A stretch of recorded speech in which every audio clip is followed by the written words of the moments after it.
which we find ourselves. And the scene between the penultimate and the ultimate. And this is the moment at which we, and not only those who are present, but also those who have been present and who will learn from you by way of the video that is being produced. This is a small token of our gratitude.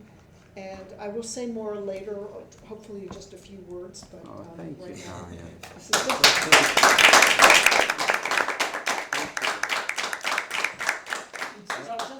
This is that Pardes Shimonim from the library? That's why I didn't want to bring it up. You were wrapping it. That's so kind. Okay. Thank Well, you. you can open it later, and afterwards Okay. there will be opportunities That's very, also very for sweet. tributes to be I given. don't think I've ever gotten a Mitz- gift Mitzvah. Mitzvah at the end is of a our- lecture. That's before. according to Google Translate. You can tag it next to the guitar. Okay. With all of the hard choices I've made, I still feel like it's just the other side of impossible to give you everything that I would have wanted to. But let's see. I won't waste any time moaning. Let's just get to one last session of good, honest, hard work.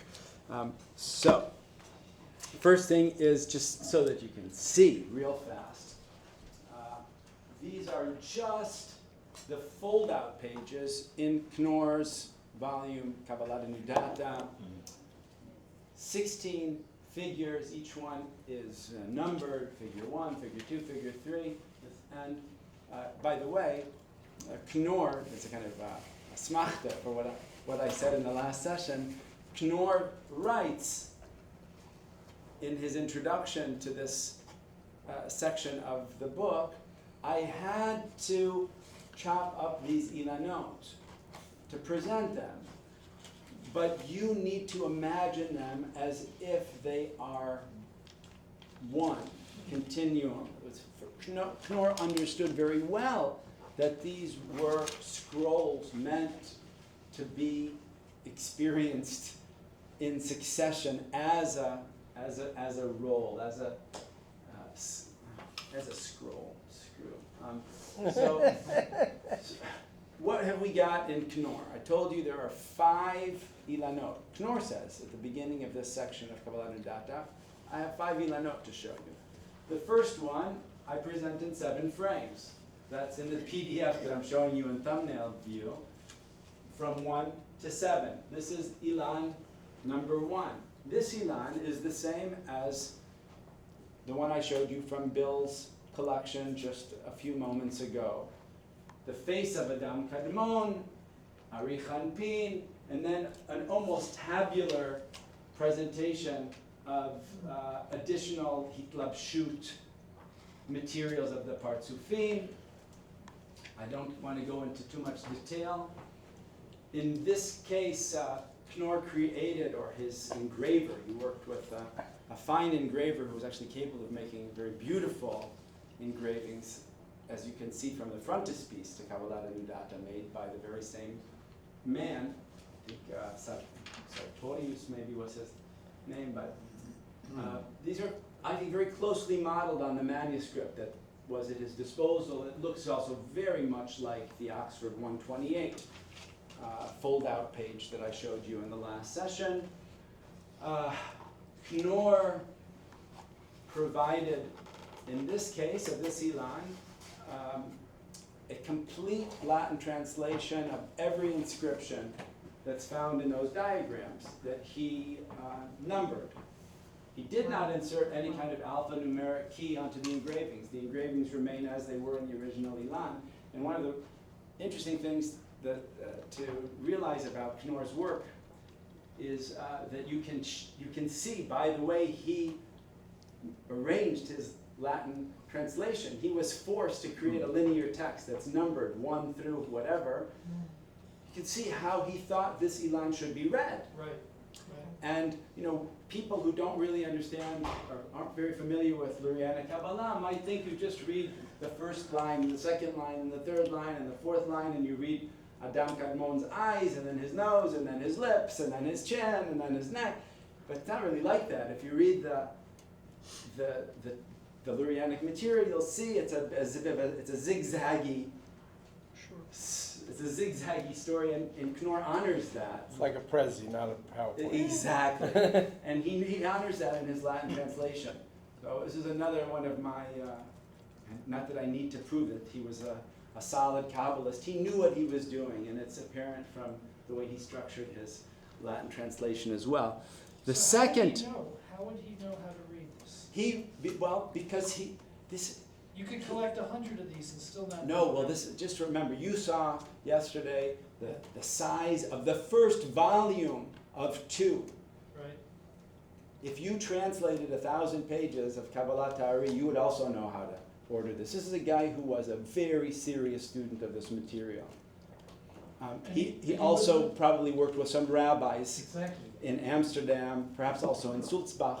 We don't know so much, but I think he was an autodidact. He might have been I'm capable not of it. challenging you, but I really want to, do you think that by reading, collecting as a non-Jew, a written corpus of Hebrew texts about Lurianic Kabbalah, that would be sufficient in itself to read an Ilan? Damn near.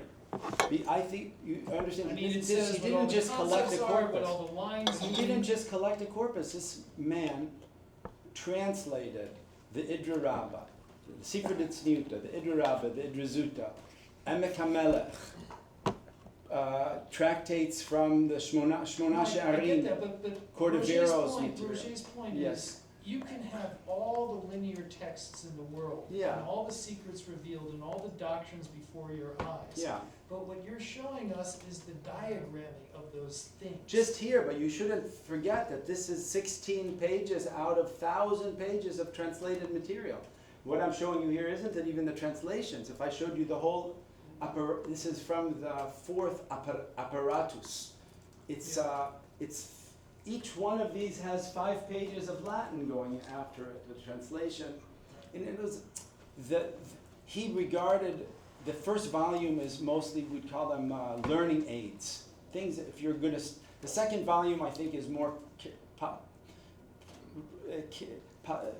should be characterized as kind of like the text that you will want to learn as a more advanced student of I'll Kabbalah. give you another example. Yeah, You it's know okay. the Chida in Ma'agal Tov. Okay. When he talks about making a, amulet or something, and he talks about, people who know how to do it and people who don't know how to do it. And the Yeah. difference between someone who knows how to make an amulet and someone who doesn't Yeah. is someone who's been taught by somebody else. Okay. Well, what can I tell you? We have reason to, there's evidence for his having studied with rabbis. Right, well, that's the point I'm trying to get at. But I'm not convinced that that's the crucial point. I'm speaking to you also as an autodidact. I Yeah. didn't, you know who was my teacher, right? And you know I didn't learn Kabbalat Ta'ari from my teacher. So how did I learn Kabbalat Ta'ari? First of all, I'm still learning Kabbalat Ta'ari, but you read it, and then you read it again, and then you read it again. And Yes, boy, sir. if you translate it, you think about it even more. And I mean I don't know why this is important to me, but Listen, you- I think, it's a good question, but I'm not sure if it's any different than, let's say, studying some ancient, texts of a long disappeared people. And same thing that the scholars do, they have to sit there and they grapple with it and they go over it over and over again. And eventually they're able to decipher it and figure it out and make some sense out of it. I think it's sort of the same thing, no? when Cargill came to Newport, okay, and he met with Styles. with Ezra Stiles, Mm. and they sat together and they read the Zohar together, okay? I just think there's a difference. The way that you learn to read is different if you learn it with one teacher versus another. We can learn to read, your teachers make a difference in how you read. And I'm not saying that, I'm just saying that there's this is why, in this 15th century, this is why Christian Kabbalah, they learn certain things. So the point is that, I'm not saying, there's a Jewish, I'm just saying that up until the 19th century, these still remain to some degree fairly esoteric doctrines. And so there must be, in the 18th century, it's clear the transmission of teachings are done in part orally. In Italy, just because there's no written texts, we have 1,000 years of, so I guess the question is, what is the role of orality in our understanding of diagrams? Between a diagram and a written text, there is oral teaching, and I guess that's sort of what I'm trying to get at. I don't have evidence-based a response to your question, but maybe I identify too much with Knorr. I think I say, yesh koyach, he learned it. Yeah. He was very serious. There are no interpolations in his translations. There's no tendentious omission of material. There's no tendentious addition to the material. This is not the Christian Kabbalah of the 15th century or something. This is more the work of a kind of antiquarian scholar who has taken very seriously the material that he's charged with transmitting in Latin to his readership.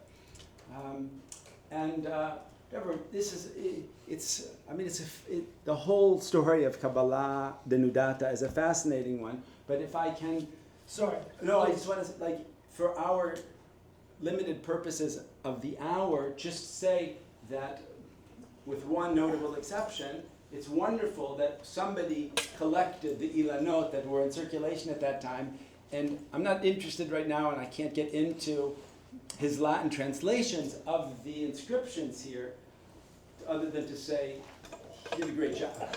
But thank you. But then he also says this is one Ilan, this is another Ilan, and as soon as you see the Ilanot that are most commonly found today, the Rosenberg Ilan, the printed Ilan in Warsaw, most of the Ilanot in JTS, almost every Ilan in Bill Gross's collection other than the one that I showed you a few moments ago, you'll see that you don't see this anymore. What you see, all of these images, except for this one, you see all of these images, but you no longer see them as distinct, independent, single vintage Ilanot.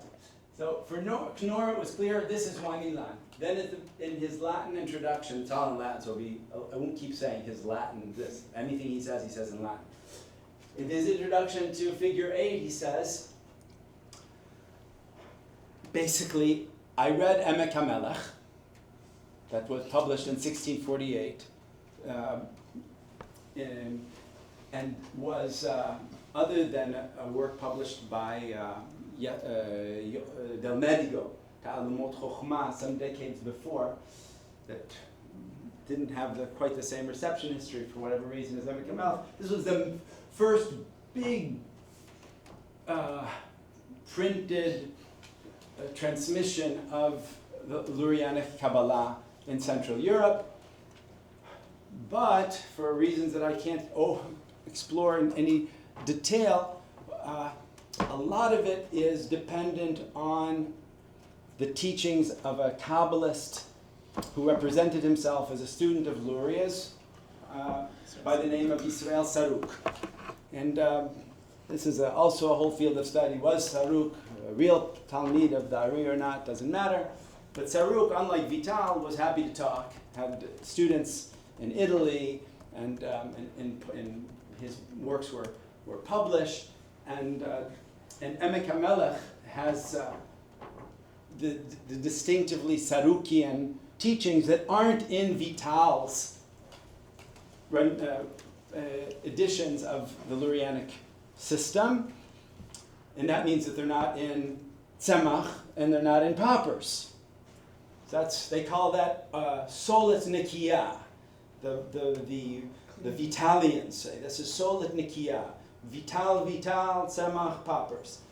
Saruk is already, Ibn Tabul, there are other, don't listen to anybody else. This comes from Vital himself, who said, after the Ari died, I'm the only one who's allowed to say anything, but you can't. He has a much different position with regard to the distribution of this knowledge. But so Now, what's the main thing that's characteristic of Saruk's teaching that isn't in Vital's teaching is something called the malbush. Not the same as hitlabshut, but the same root. The malbush. The malbush, the garment, the primordial garment in Saruk's teaching is something that either Luria taught that Vital chose not to include, or that Luria taught in Egypt and didn't teach in Tzfat, or that Luria didn't teach but Saruk made up. We don't know exactly for sure, but it talks. It's like a weaving of the midrashim about the letters. We know these like otiot midrashim, like make the world with me, please, kind of midrashim, and combined with the combinatory thinking of Sefer Yetzirah and its exponents over the centuries, and reminiscent also of the Tzimtzum that we do learn about from Vital. Basically, the idea is that there is an auto evacuation in primordial space, but repeated. Then a little bit of infinite light goes back into the space and then retracts, and then goes back into the space and then retracts, and each time leaves a point of light. And then in this space, in a kind of centrifugal whirlwind, the letters begin to coagulate from these primordial points of light to form the 22 letters of the Hebrew alphabet. And then those 22 letters of the Hebrew alphabet begin to combine, just like we see in the combinatory tables that accompany most manuscripts of Sefer Yetzirah for centuries. So that means Aleph, Bet, Aleph Gimel, Aleph Dalet, Aleph Hey, Aleph Vav, Bet Aleph, Bet Gimel, Bet Gimel, Bet Hey, Gimel Aleph, Gimel Bet, Gimel, right? And you get all of these, right? And this whole thing is filling up, and it's not exactly perfect. It fills up with so many letters it has to be folded. This becomes like the garment of letters, the primordial garment that's providing that first level attenuation of the light of Ein Sof. But we still need to create. We can't have the whole thing filled with letters, so we have to fold the garment. So there's the kipul hamalbush, and so on. And basically what happens is Knorr writes, I read this account in Emek HaMelech, and I was hoping to find an Ilan that showed it. He's like you, I want to see, where's the picture? And he said, I didn't find one, so I made one. Wow. Pictures or it didn't have one? So figures 8 through 12, and he also says, I'm basing these figures, 8 through 12, he tells you exactly where in Emek HaMelech he is sourcing these from. So just, you have, these are wonderful to look at it in greater depth. Also very interesting to think about, like whether it makes a difference that this Ilan of the Malbush was created by a Christian who wasn't into Christian interpolations into Jewish Kabbalah, but he came from a different tradition. Is there anything, is there any goyish about them? I mean, just think about it. What were his models? What was his visual language? Is it any different? Throwing it out there just as an open question. Is there anything Christologically? Nothing. Nothing Christological whatsoever. Is the language of Kipul in In Emek Saruk, HaMelech? yes. It is in Saruk. Yeah, 100%. Did Brachia Modena write in Emek HaMelech also? Don't forget it. I don't know. Check it out. Now, just quickly, this is Saruk that I showed you before, as opposed to his presentation of the Popper's diagram. He's created a numeric key and not tried to inscribe the Hebrew on his 2-page foldouts representing that Ilan. All of those inscriptions are found in the Latin pages that follow each one of these figures. This is the same Ilan that I showed you in the Prague copy of Etz Chaim as the fold-out opening page. Again, with the this is an alphabetical key to that. Again, with all of the material that's found in the Prague witness that I showed you in Latin translation. And this fifth one is on one fold-out page. There are witnesses of this Ilan in Munich and in Berlin. It's very odd, and I haven't. We have Hebrew manuscripts of this Ilan, and I'm not 100% sure of its provenance. Like, I'm not sure if it was originally made by a Jew or not, but I think it probably was, but I don't want to get into that too much either. It's a bit of a can of worms for me. Having seen that, we can move. I show you just because the subject came up. Well, let's do it in this way. Go back and forth. I know this is like you're gonna have to put the video on this thing in like slow motion just to be able to catch all my moves here. Okay, so now we have. I've told you that you had all of these Ilanot circulating by the mid-17th century. We saw Knorr very clearly presents them separately. Let's have a look at an Ilan that is a witness of the most commonly found family of Lurianic Ilanot. Can someone kind of take over for me in the unrolling? This is one that William Gross thought, I could take it, no biggie. Keep on rolling, or unrolling as the case may be. And then when you get to the end, we can do a tippul. Ilanot, would you say? Maybe a dozen. A dozen distinct. I should be able to tell you with a little bit more precision, but it's also one tricky part of answering that question is that once you get into this modular era, it's I told you sometimes I call them Roshamon Ilanot. I also call them Mr. Potato Head Ilanot. As a kid who grew up in the 60s in America, if you know what I'm talking about. No. You know Mr. Potato Head, right? Yeah. So you can kind of like choose how you want. And now Mrs. Potato Head. That one. Okay, so now what I want you to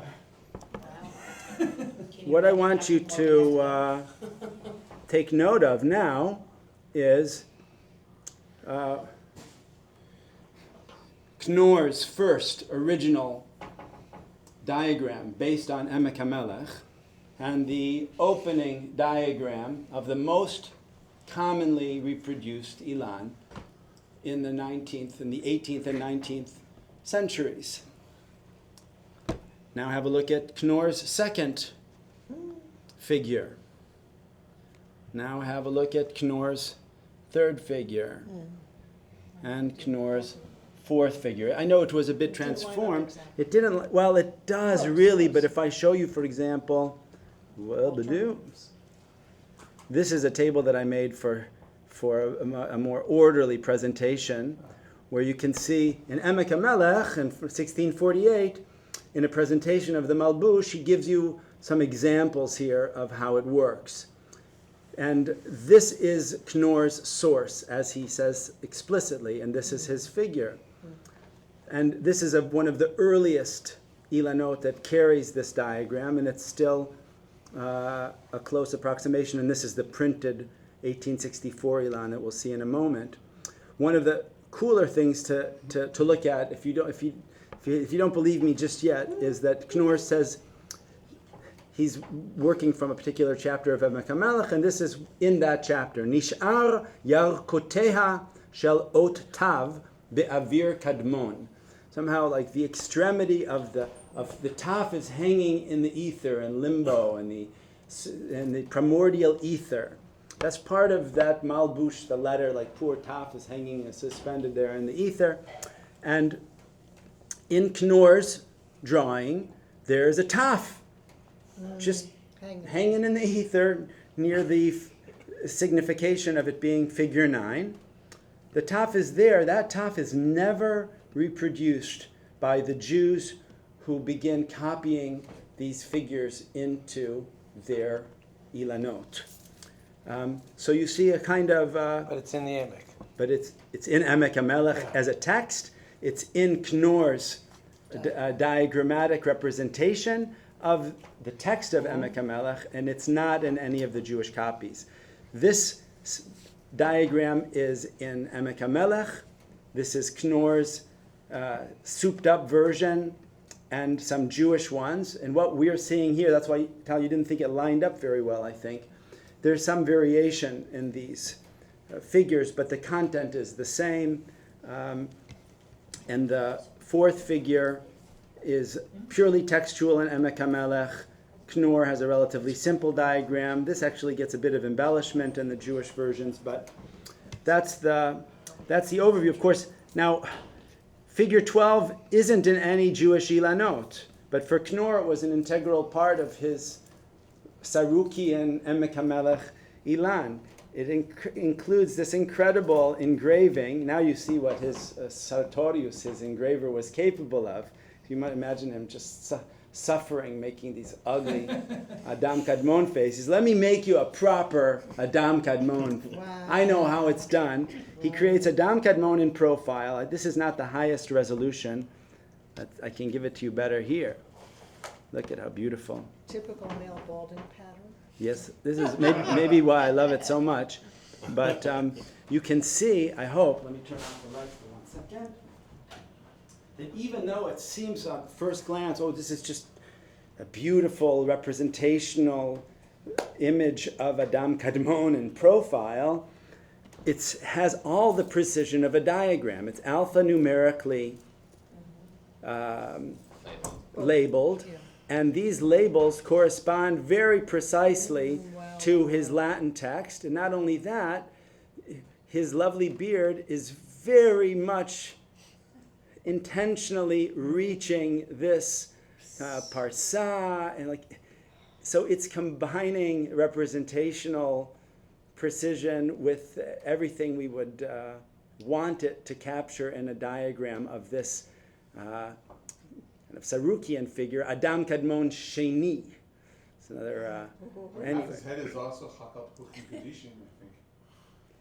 Yeah. There's that Atik Yamin up top, Mm. and then Chakat Puchim Kedishim. Well, maybe that's between his ears, his apples. But anyway, so that's not in any Jewish Ilanot. All I can tell you with certainty is that Knorr is responsible for these four figures. How did they get there? Could be going back to what I said in a previous session. When you have fold-out pages in a book, they get separated from the book. And it could be, one possibility is these things got separated. There is no marker on these frames that would be a red flag, other than that it says like figure 1 with Latin characters in the corner, but there's nothing heretical, and there's nothing Christian there. Amarat Za'ir Yisrael Mikan Vahala, maybe. Yes, Mikan Vehala Hu Olam HaTikun, as in Divrei Kodsho Ha'ari. Well, I think almost any Kabbalist would know that this is a different phase. That this is the Malbush story, and that this is Adam Kadmon, and this is actually still, this is not the Rosh Hashanah situation. This is, do you want your Ilan?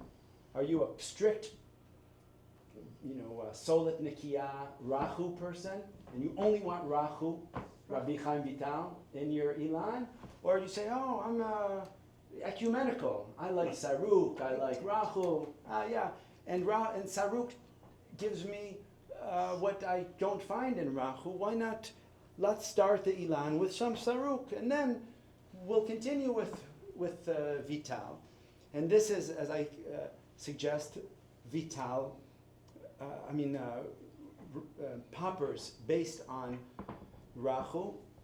Menachem Kalis, whom I mentioned yesterday, is my friend who began this work in earnest, was the first to say that the particular language of these medallions in the mind of Adam Kadmon is distinctive to Popper. So even on a philological basis, it seems that the attribution to Poppers is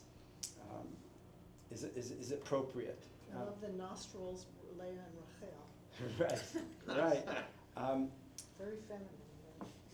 I guess so I'm maybe confusing things a little bit, but just to say I don't know, and I don't think we'll ever know exactly how these found their way into Jewish Ilanot makers. Other than that, it seems to me likely that after the first Jew made the first copy, its earlier history was. Wait, I thought you were gonna tell us that there's a new Conscious Hatzurot. Yeah, right. Huh? No? Well, I'm imagining that's like it, where you're that's bringing it, us. right. No, this is it? But I mean, I also have one more assumption, and that is that I think I would think that the first Jew who copied these from those engravings might have seen the fifth one in the series and thought, maybe not. Maybe not. So. Right, so that's why it's not here, right? That's, the fact is, it's not here. The fact is, the other ones are here. Do we have So, a dating on to this? get the full irony of this, this is not only the most common of all Ilanot, and it's copied in the greatest number. It is, in fact, with some additions at the end, the Ilan that would be published in Warsaw in 1864 for the first time. So, with all of those haskamot.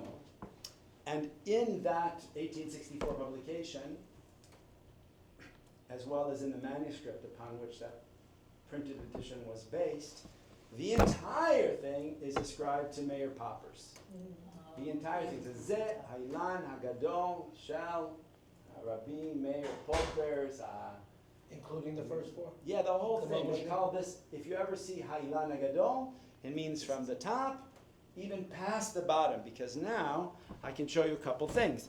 I'm mixing it, I'm like really, Ein Mukdam U'Meuchar B'Torah. But this, if you can help me out here, help a brother, this is 1864 Warsaw. Okay, it's a little bit smaller So has this than. been removed from the book? Has what been removed? This was printed separately. No, in 1880s it came out as a book. This was printed Yeah, separately. okay. 1964. Now, I thought it came Arthur, you're out making me do everything at once. Printed on the scroll. How can we do this? Can So we, what's here in this our is book really was closed, right? 1864, It's closed enough? That's Okay, I know this that's first sacrilegious, edition. but this is a photo offset of the 1893 print. Well, it's actually, this one isn't exactly a photo offset. This is some kind Would of you like me to hold that? crappy reprint. But two things happen in the printing of Ilanot in the 19th century. Got two We brothers. get, no, I'm running out of time.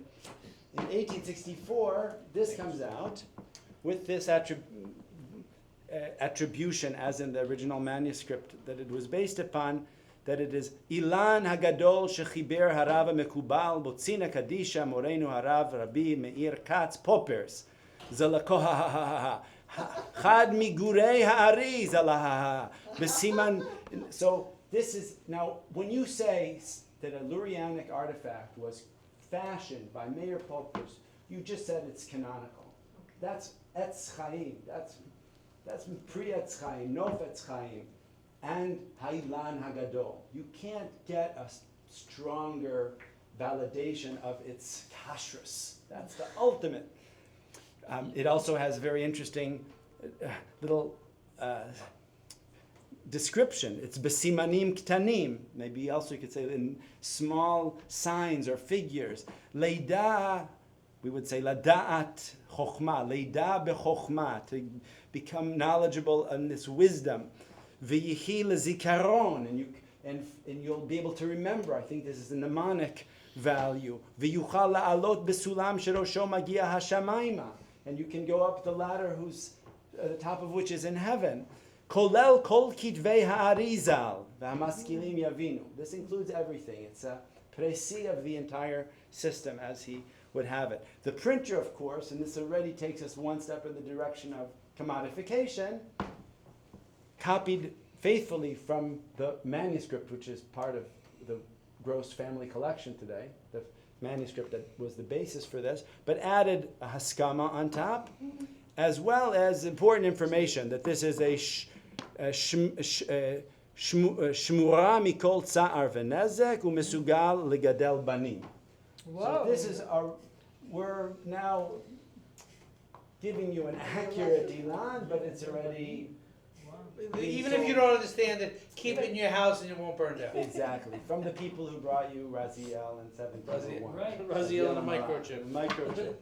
Now, Arthur mentioned like what happened here with the book? Did they get it out of the book? In 1894, an edition comes out again in Warsaw, second edition, and all I can say is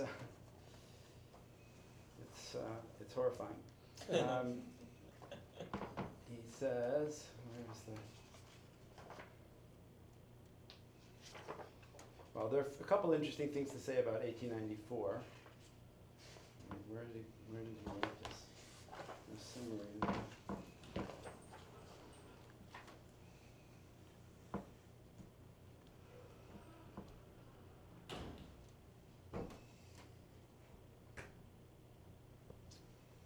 No.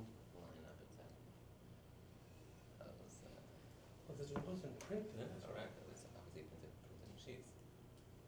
So 1864, And they this- first this printed one- the scroll this in page is off printed. 1893. It's a book. They It's put it together as a book. a book. It's just Yeah. this section. This is what I wanted to tell you about the introduction to the 1894. וסידרנו במיעוט ציורים על פי הסכמות מביני מדע, שזה הדרך היותר טוב מכמה טעמים גדולים ונכונים שאין צריך להעריך בהם וגם בהיותם באופן זה יותר נקל להבנת הדברים.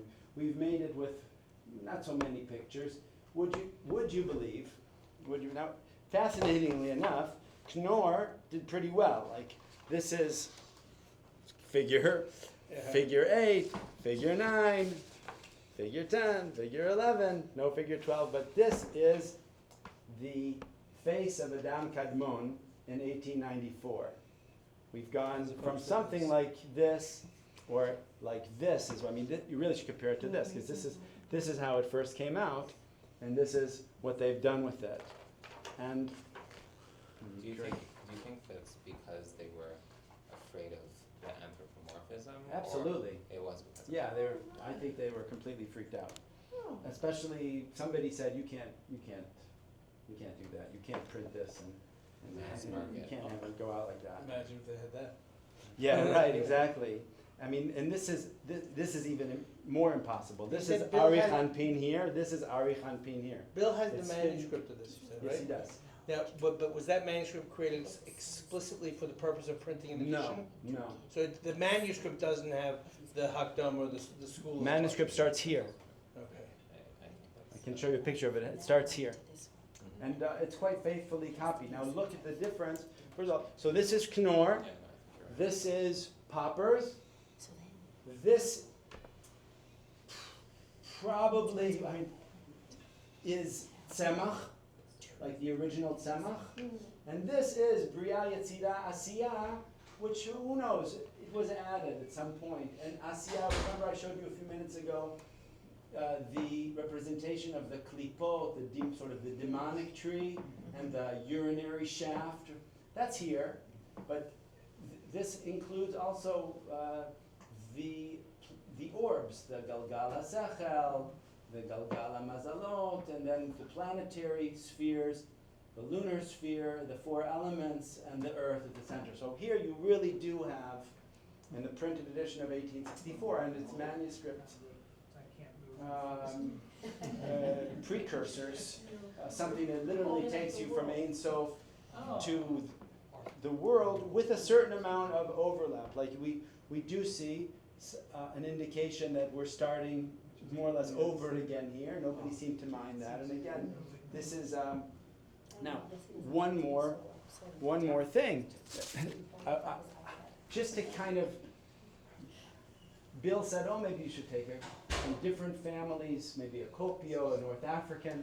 I said, I could do that, but I chose rather to place an emphasis on modularity, in this session. So I just wanted you to see how, in this case, somebody had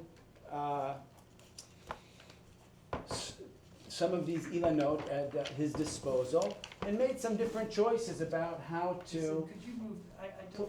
Which would you like? What would you like moved? I don't, I mean, The water first of bottle? all, please don't take a picture of me, and second of all, please don't take a picture of me with an original manuscript with a water bottle on top of it. Okay, I got this. Yeah, Arthur has a reputation to I'm preserve. I'm only helping Yossi, who requested we show Bill the, He's a, Sections are good. yes. So, I mean, these don't need to stay open for long, but what I want to show you here is that this mitaken Ilan, matkin Ilan, whatever we should call him, has abridged and combined in somewhat different ways. But this, do we consider this part of the same manuscript family, or are we doing kind of modular manuscript family? We have poppers just from like there to here, from there to here, and semach from basically here to here. And this is some kind of representation of Olam HaBriyah. I suspect that this continued and that the bottom was lost. It may have also included Yetzirah and Asiyah. Sometimes happens that just the glue goes and we lose pieces of these Ilanot. And something that I think is quite nice to show you, the top frame that Natalia is holding down does not include the Knorr Emek HaMelech frames, but diagrams that belong to another Lurianic tradition that are actually much closer to the ones that we saw at the beginning of the last session, namely those crafted by Vital and Semach, those concentric circles with the inscriptions of Igulei Adam Kadmon, Igulei Atik Yomin, Igulei Arich Anpin, Igulei Ze'er Anpin, and so forth. And there is also some kind of tradition of presenting a sequence of these, unlike what we saw in Vital and Semach, presenting them one after another. Sometimes the second one has inscriptions that go all the way to something that looks like a mappa mundi from the Middle Ages, with This has Okeanos. exactly another indication of that. So now this is a bit different than my claim about the more dominant, predominant representatives of this family. That someone thought, well, I can provide a backstory. I can provide a prequel to the account in Vital if I add the Sarukian material at the beginning of the Ilan. We have at least a couple of other options, though. One is to say, well, certainly one is to not put anything before the Vital material. The other is to find a different visualization of the Sarukian material. That exists, but I don't have one to show you. It's in Amsterdam right now. Bill has a beautiful Ilan, very interesting and unusual Ilan, that is basically a poppers and semach Ilan of this sort. But the first section was created on the basis of an anonymous Kabbalist's reading of a book published by Moshe Prager around 1700 called Vayakel Moshe, within which there's a Sarukian Mishnayot of creation. It's another account of the Sarukian Malbush story, but this time the Ilan was created by somebody who read that rather than Emek HaMelech, and made his own novel visualization of the same cosmogonic stages, but entirely different visualization than we see in Knorr's sequence. So you could use Knorr without knowing it was Knorr, probably. You could use a different visualization of Saruk. I know this is sort of freaking Arthur out here, but one second. If I just show you, I did put in the Prezi.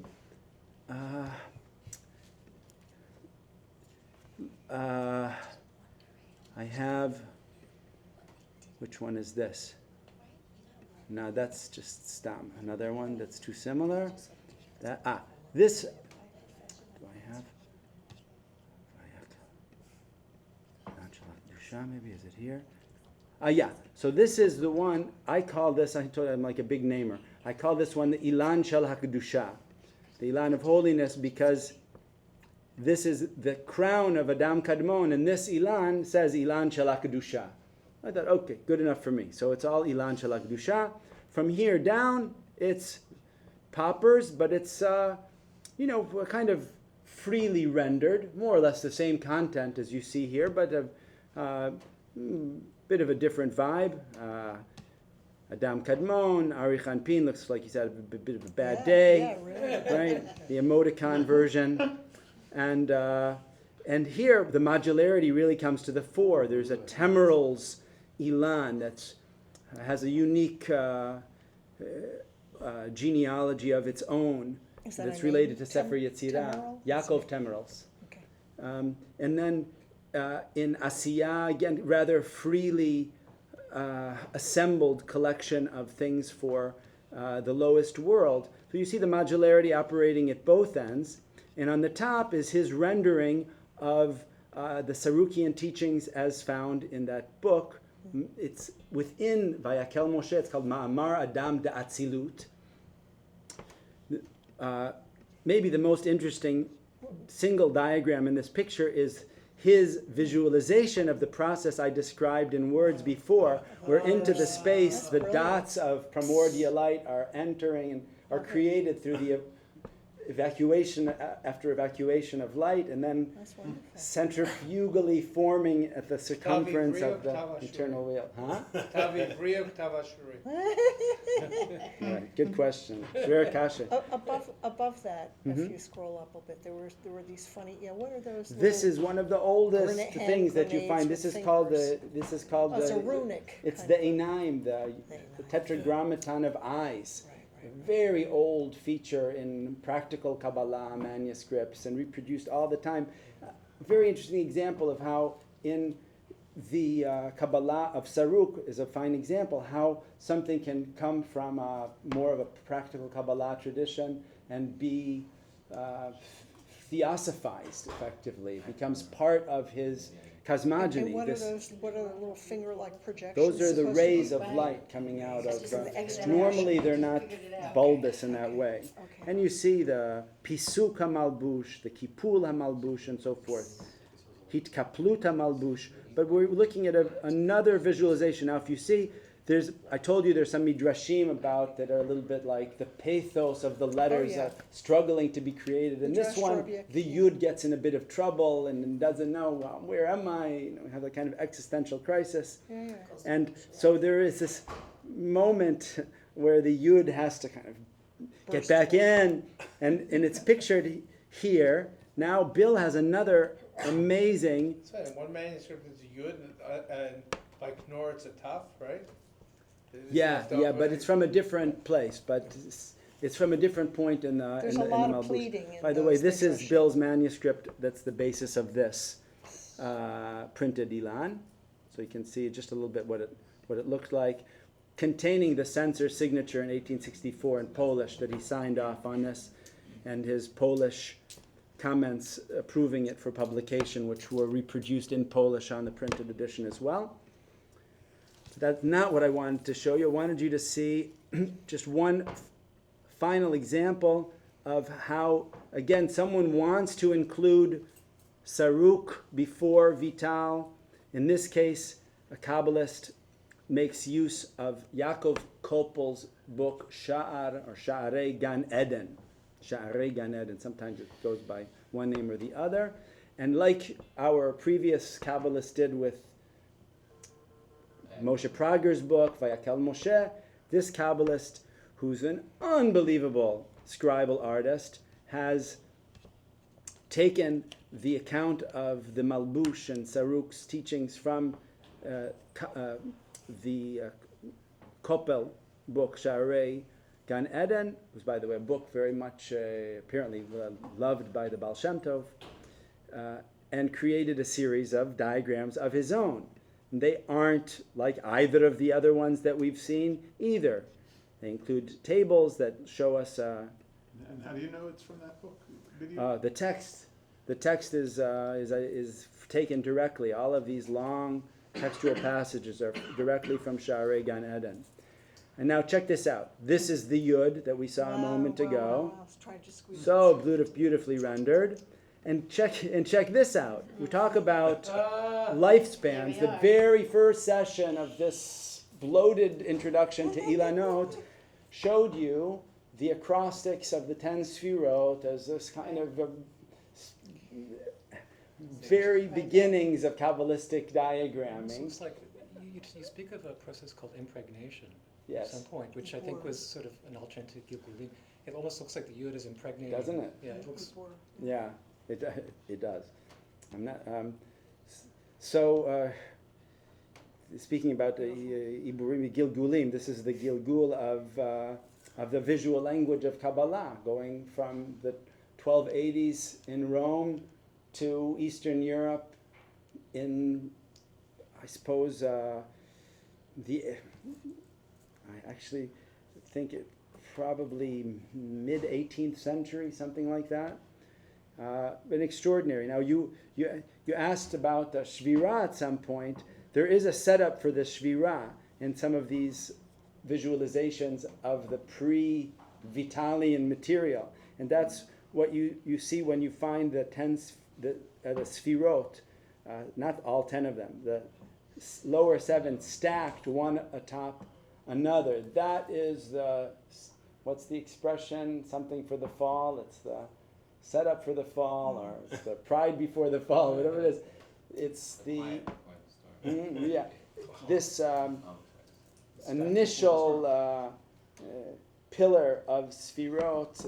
Not surprisingly, imagine stacking 10 marbles one on top of another, proved to be unstable, which is, I suppose, in a very simply explained manner, why the next time around God went with triangulation. It's really, it's probably as simple as that geometry. Sorry to say.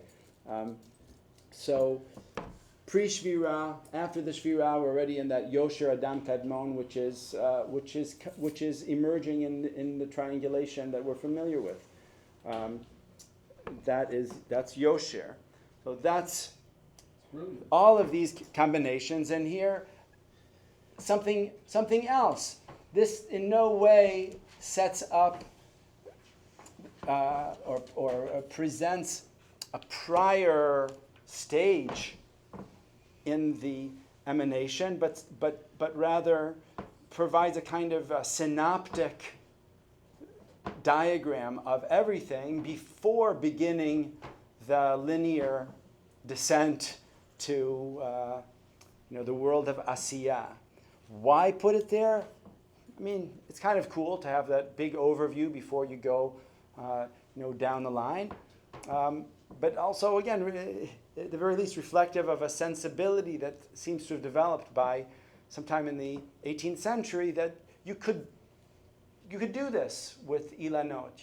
There was a license to mix and match, and I'm inferring that simply from the evidence that they're mixing and matching, and they're expanding, and they're cutting from sections that they don't want to include, and so forth. Now, how are we doing? Yes, I think this would be a good time. Why, your hands ready? Throw on. Shall we start? We do one at a time, perhaps. They can do that. You can do that one, and we can start. Is there anything to be said for the fact that the top of this is curved, or that's just decorative? I was wondering about that, because there were some much earlier ones that also had a Right. curved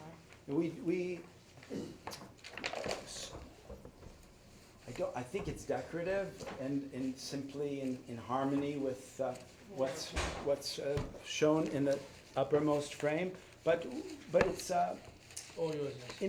I wouldn't say that it's it's typical to cut the frame of the Ilan in a sort of suggestively decorative manner, but it's not really that I unusual actually either. don't know. We'll lie down on it. By the way, just to make it clear, After that Sarukian section, I don't think it's not the same hand, but somebody at some point thought, oh man, what am I going to do with just this? And tacked on, as you can see, tacked on a typical garden variety poppers Ilan to where the Sha'are Gan Eden Ilan had finished. Like you wouldn't want to just leave it at that. So it continues. I had a nutty idea about it. I think it was the second image that we had of a pre-Lurianic Ilan that kind of had this kind of a shape at the top.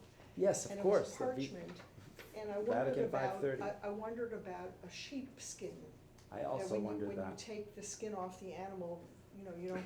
I asked a parchment person that very question and was told. In fact, it even had a kind of a neck cut out. I thought it was somehow like a more natural and less artificially squared parchment, and was told that would not be the natural contour of a skin. That was not without artifice. That's what I was told.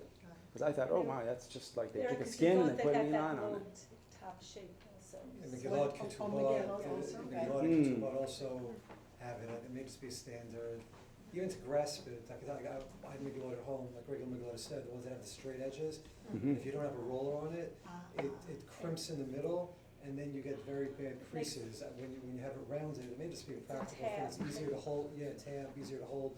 Can I ask a question about the physical, now that you've asked about the rounded top? In terms of the physical creation, you mentioned that the different urios of, I guess it's large urea, are glued.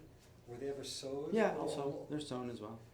Was there any specific prescriptions of how these things should be written physically, like any types of the minhagim of stam or anything? If there were, they haven't reached us. Does the cloth have to be kosher or nothing like that? If there were, I've never seen such instruction.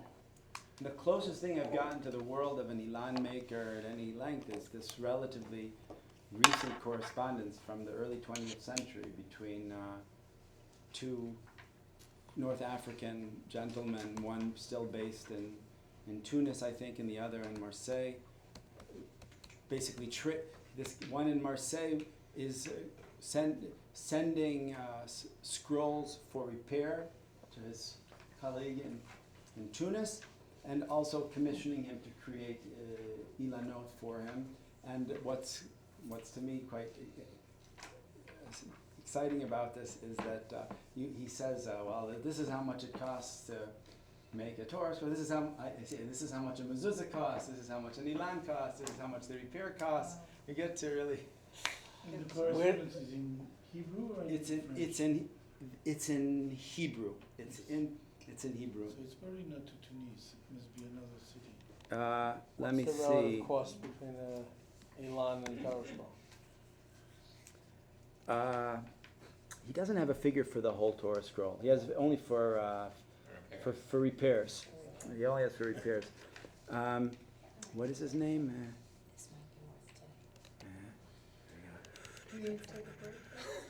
Just hurting here.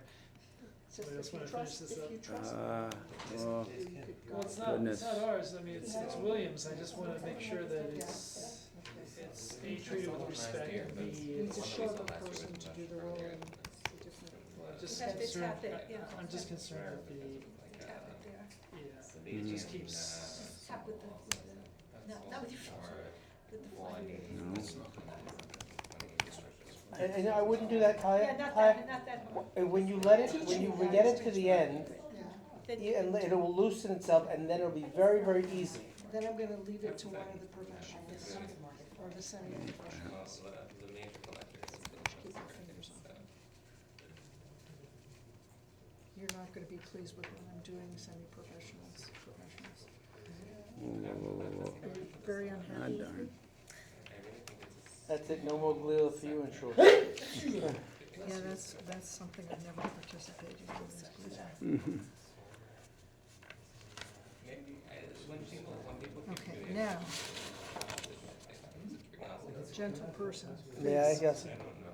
Yes, of course. Okay. No. Hey. Whew. Ad kan, ham v'nishlam. Now, 1 second. Echo Godly let's see. tyrants. I wrote it here. Misas. Misas Sofer. Let's see, where did I write about this? Shiglalani Kosu. What is this one? I don't know who's living. I don't know who's living. Tree. There you need an extra. Jacques Sofer. Misas. Where did I write this all down? Oh. Let's see. I think don't type. No, I'm not gonna. Okay.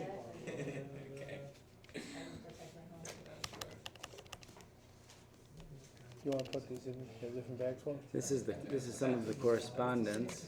Yeah. Tov. Well, maybe I have to look for it. I'm sorry. It's the people involved are the last name Mesas and Sofer, and I made contact with the grandson of one of them who's now at Say NRS in Marseille, and anyway, I'll get the information, but I didn't. Maybe it's very possible that I'm confused that it's not in Tunis. So it's possible that I'm confusing Morocco and Tunisia. Okay, what did I want to show you? So we have about a half an hour, right? Is that correct? What do we have? Well, we have until 5, but really. Oh, we do? Amazing. Until you feel that you. Okay. No, I mean I'm okay. I wanted to just give a very quick sense of possibilities here. There were things that didn't make it into Kabbalah Denudata and not widely reproduced and so forth. We have an Ilan that I have actually made a poster size reproduction of it. That's the original is in Munich by a scribe named Nossenetta Hammerschlag. Huh? Nussenutta? That's my son. Does it? That's not what part of Eastern Europe. Nussen. You know what though? It did. Shell has an excursus on how that name Depends should where be you come from, pronounced. because I really wanted to transliterate it correctly, and when I was writing about him, so I No. actually wrote to. He's from Moravia, so I wrote to somebody who specializes in Yiddish from Moravia, and he wrote me back. I think he would have said, I could be wrong. I thought he told me in his transliteration, Nossen, like Noss, but Depends on Nussen, where she's Nussen. from. There was somebody famous in this, and I called Hivo, and my son was. Hanover. So, No, yeah. it's not Yes, And it's- yes, yes. And it's just a Yiddishization, it's like saying Dov Bear. Of course, Right. yeah. Now, Sorry. this, I mean, we could give you probably 6 hours on this Ilan. This guy, I want to write a monograph just on him, this guy Hammerschlag. He created an Ilan that also was an incorporation of existing models. There's a bit of what we saw in the Prague Etz Chaim in here. There's some poppers in here. So he's not reinventing the wheel, but he is extremely creative. Also has the exceptional and wonderful colophon, which tells us most of what we know about him historically. His materials are all, well, I could have said until very recently, everything that we have from this Hammerschlag is in Munich and in Oxford.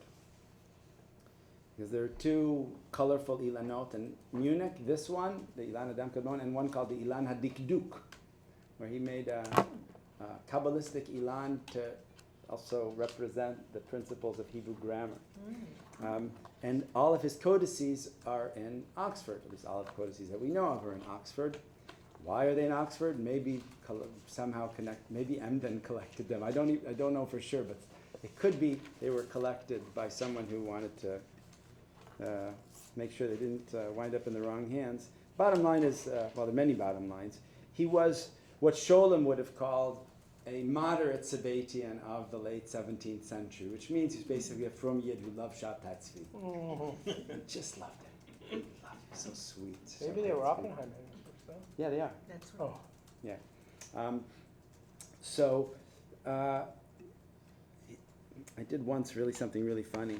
Let's see. I got it. One sec. Where is this? Where's Keynote? Open. Presumably, there's no evidence of that in that Ilan, though. Oh my God! There's so much evidence. It's just out of the park. In that. Out of the park. I can show you, but it's. I have a linear presentation. Let's see. Where do I have that one? No. Is it this? Sabbatian iconography? No, it's not that.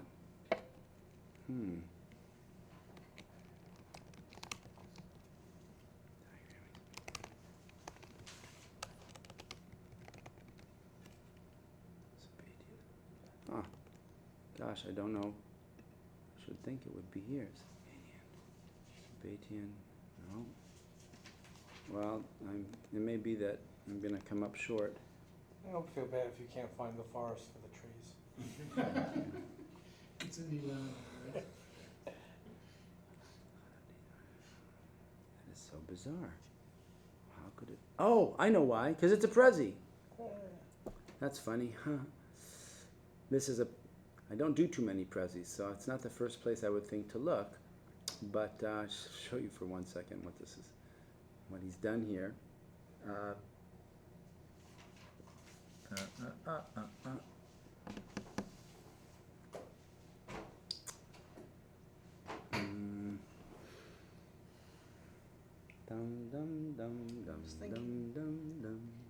Would you say, I'm sorry to... Sure, this is a great time for a question. Would you say that Warsaw Ilan, which became like probably the most widely distributed, is it accurate to say that is largely based on Knorr, meaning our The first 4 frames.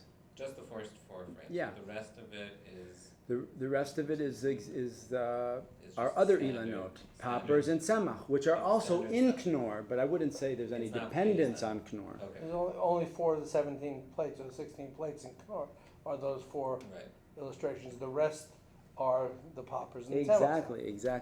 Okay.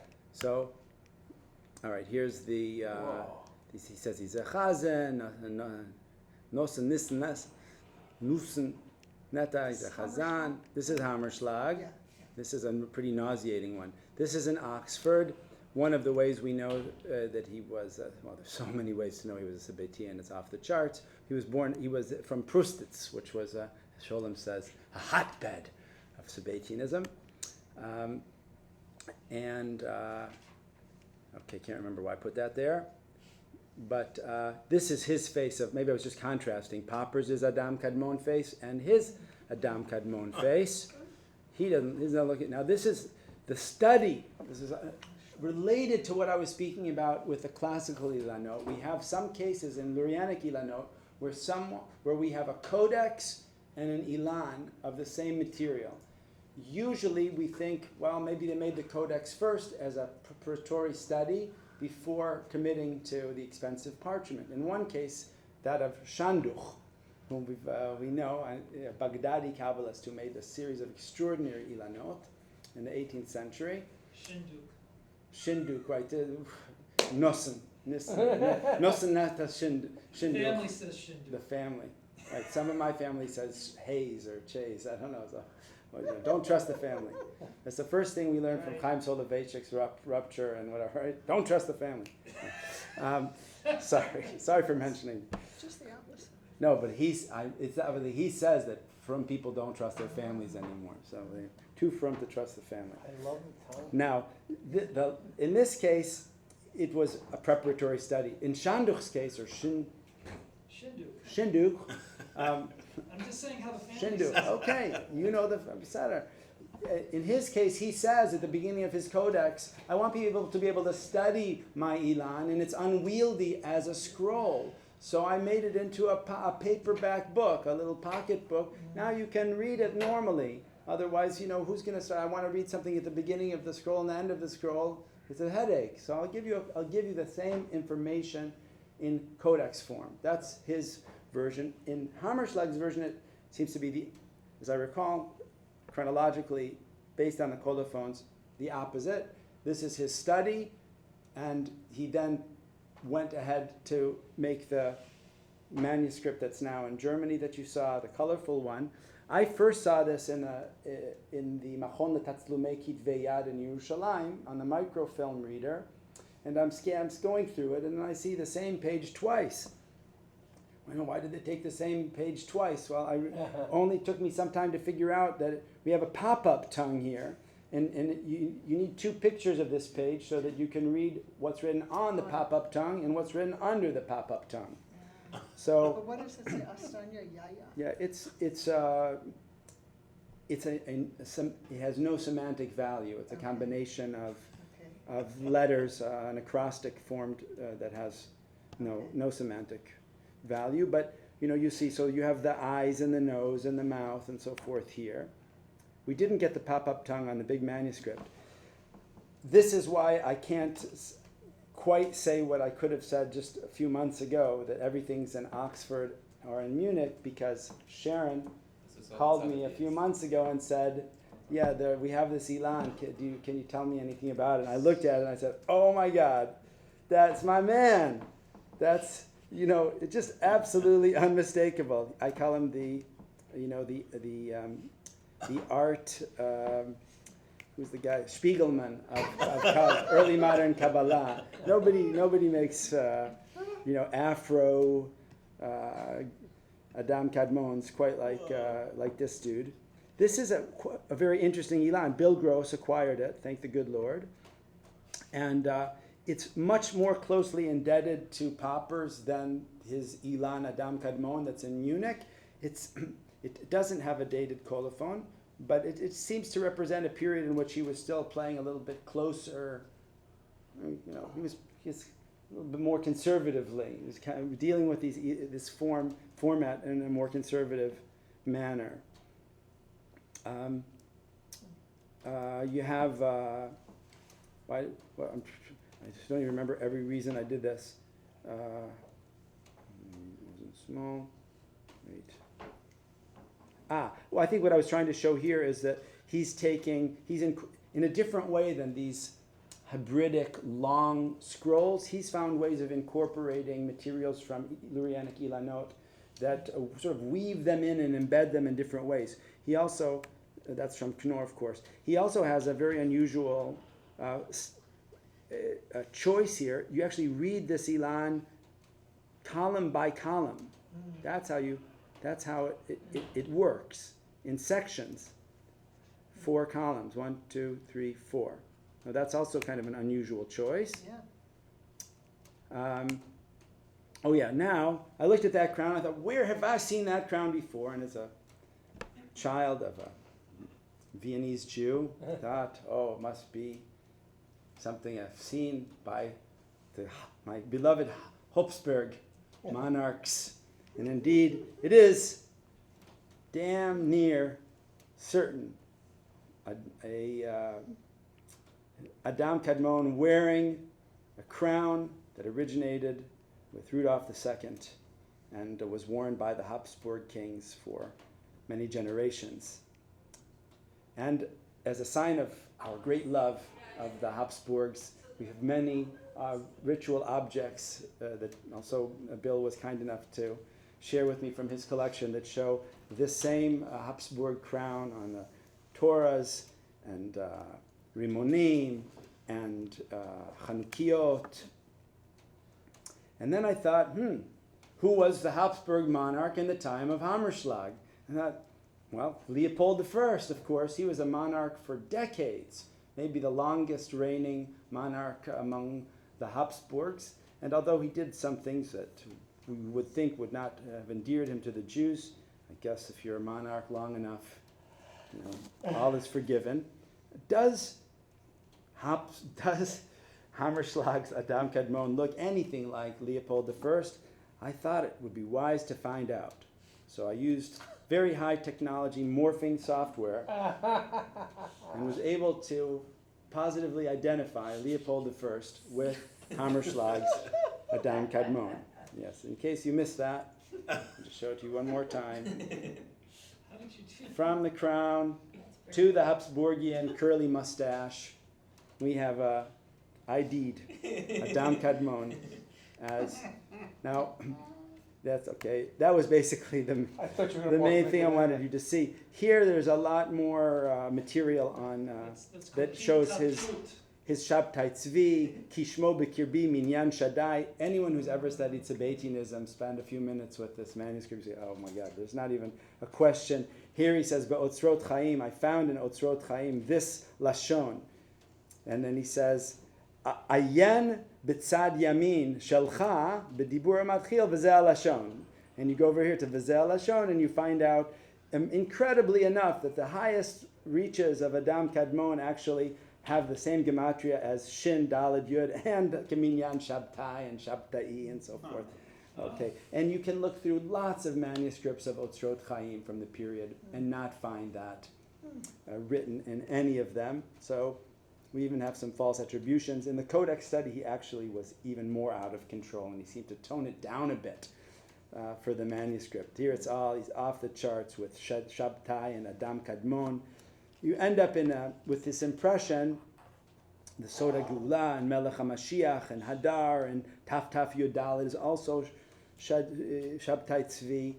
It goes on and on and on. Kiminyan Shaddai. Okay. Shatz Olamot. When have you ever heard of Shatz Olamot? You know about Shai Olamot, right? But Shatz Olamot? Shabtai Tzvi, whatever. Somehow God and Shabtai Tzvi and Leopold I have all combined here. I love it. I love it so much. Anyway, but this was just to show you, like where the genre could go, and. So you call this genre Sabilan? Sabi, that's what I named the Prezi, Sabbatian Ilanot. Sabbatian The overarching question in that Prezi, which is an article that should have been published already but isn't quite out of my hands, is how can we tell when we're looking at a Sabbatian diagram? Like what would make a diagram, a Sabbatian diagram? And I begin by looking at Ma'amar Ha'igulim of Natan Ha'azati and seeing the place of diagrams in Natan's writing, and what makes his diagram Sabbatian, because about Natan, I'm very much in favor of the new wave of Sabbatian scholarship that's suspicious of quickly identifying historical figures as Sabbatian when they would not themselves have appreciated being thought of as such. And especially when so much of Natan's Kabbalah was received in manuscripts throughout Europe under the name of Luria himself or other non-Sabbatian. Nachon Chemdat Yamim. So there are a lot of ways of receiving ideas that had Sabbatian origins that might not have been detected by those who absorbed them. The book I mentioned before, Sha'arei Gan Eden, by this Yaakov Koppel, Tishby wrote an article. It's a very interesting article, but methodologically a bit problematic. He says that this guy Koppel in this particular work, Sha'arei Gan Eden, is the connecting. It's the connecting link between Sabbatianism and Hasidism, and that Koppel has completely taken on board Natan's Kabbalah, and the Baal Shem Tov loved this Sefer, QED. So this is the missing link. But Koppel says all the time that the Sabbatianism is horrible. And then he comes and polemicizes against it. And okay, you could say, well, the lady doth protest too much or whatever. But I think it's really a complicated question. Mhm. Anyway, this is what I'm struggling with that in that article. And this Ilan, this one is in Bill's collection, but Barbie Lehman has one on her wall in a frame. This is the work of a Kabbalist in Amsterdam in the 18th century named Yosef Shaprut de Gabay. The colophon is only in Barbie's copy. There are a couple of other copies.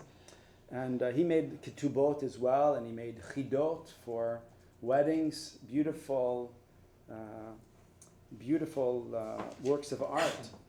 And this Ilan, which is an ambitious attempt to take basically a pauper's Ilan. This central column is a pauper's Ilan, the one like we had unfurled just a few minutes ago, and in a way continuing what we could regard as this tradition that began with Vital, trying to show how the linear and the circular paradigms actually fit together.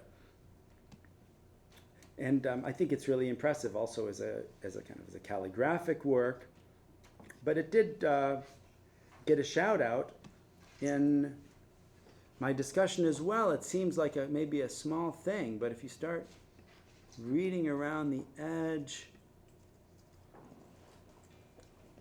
let's see where he says, oh yeah, check this out.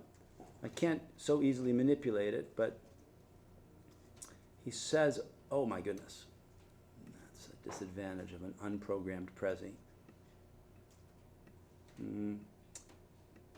He says, "Ve'adat eino mitpashet ela biyosher ki elu ha'orot nikraim or she'ein bo machshava, ve'hayosher nikra or sheyesh bo machshava. Or she'ein bo machshava, or sheyesh bo machshava, the light which has thought, the light which has no thought." This is a terminology that is Nathan of Gaza DNA, straight up. Nobody said it before, but people did say it after, and not everybody knew that it was a nasty, dangerous, heretical, Sabbatian thing to say. For Natan, the Ein Sof, being Ein Sof, wasn't completely involved with this emanation business, this creation business. The part of Ein Sof that was involved with creation was the one that was thinking about it. Let's create something. That's the light, sheyesh bo machshava, lehatzala, right? But there was also a part of Ein Sof that just wasn't involved, had no thought to creation. That's Ein Sof and the or of Ein Sof, she'ein bo machshava. And for Natan, and this is where you see that Natan was actually a brilliant Lurianic Kabbalist who could infuse a very special kind of drama and poetry and mystery to some of these anything but mechanical constructs that you might think were mechanical from reading Vital. It's like everything, really, like the whole secret of the Messiah and unimaginable possibility for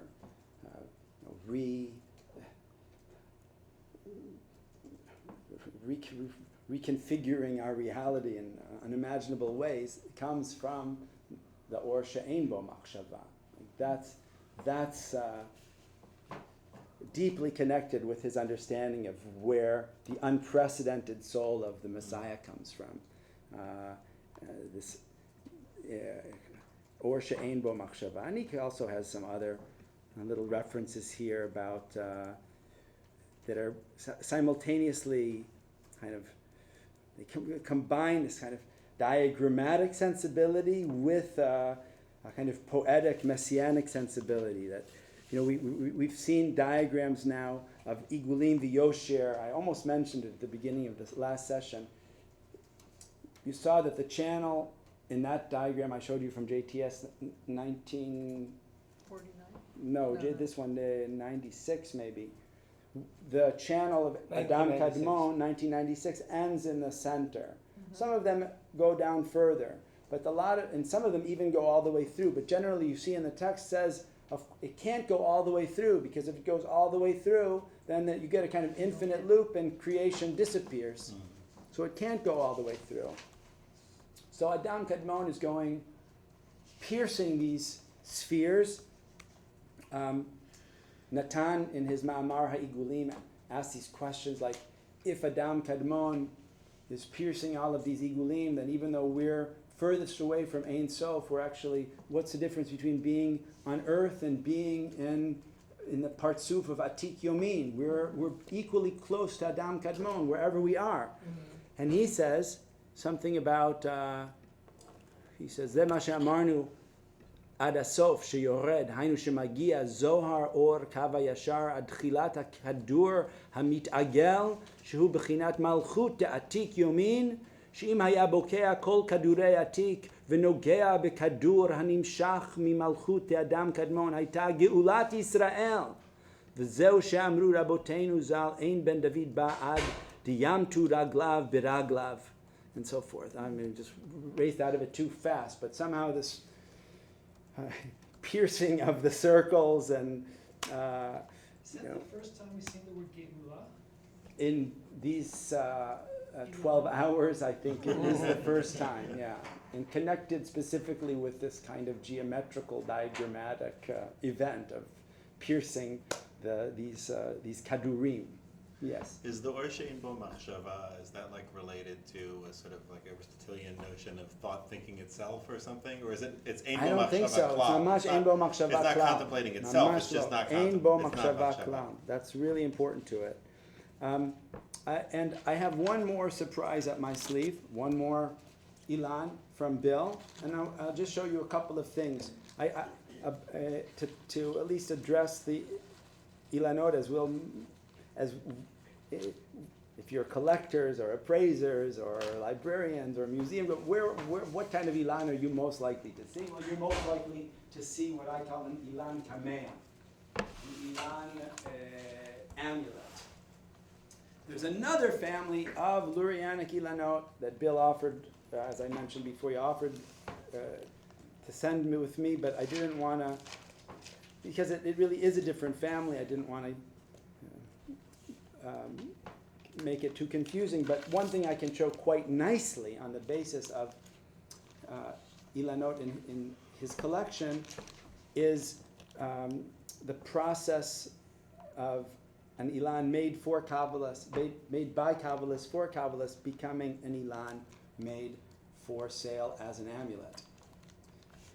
Now, I know it's not always this linear, it's not always this straightforward, but I think that this is a kind of klal, a kind of general, to me, a general generalization that seems to me to be correct. There are two dominant families of Ilanot that become amulets in the late 19th century. One is the Ilan Hagadol, ascribed to paupers. As we saw already, the Warsaw 1864 printing is being peddled, it's being marketed, albeit in very small Rashi letters. It's not really aggressive marketing, but it's being marketed as having amuletic properties. It's good for Gidul Banim and to keep you safe. Yeah. Do we know anything about how these sold or who they were selling to? Or, I mean, I imagine there's a lot we don't know about that. Oh gosh, not really. There's still quite a few of them around, so I mean, printed no small number, I should think. But in terms of market amongst non-Kabbalists or non-Jews? Well, I mean, I don't think that they were made first and foremost for Kabbalists. I think that they were made to sell to a market that they believed existed. Maybe the very same people who would buy Raziel HaMalach or the Noam Elimelech or any number of Sfarim that were being marketed primarily for their these properties. So what's the second? The second one is the Kopio family of Ilanot, Yitzchak Kopio, was an itinerant Kabbalist in North Africa and in Morocco. Made it also to Israel. We know a fair amount about him. He was a person who went around also looking for Kabbalistic books and copying them and selling them. And he made this Ilan, which begins again with our ancient concentric acrostic, followed by a representation of this, once again, the pre-Shvira tower of 10 Sfirot. Oh, it's without going too much into it, what I really want to show you is that in the original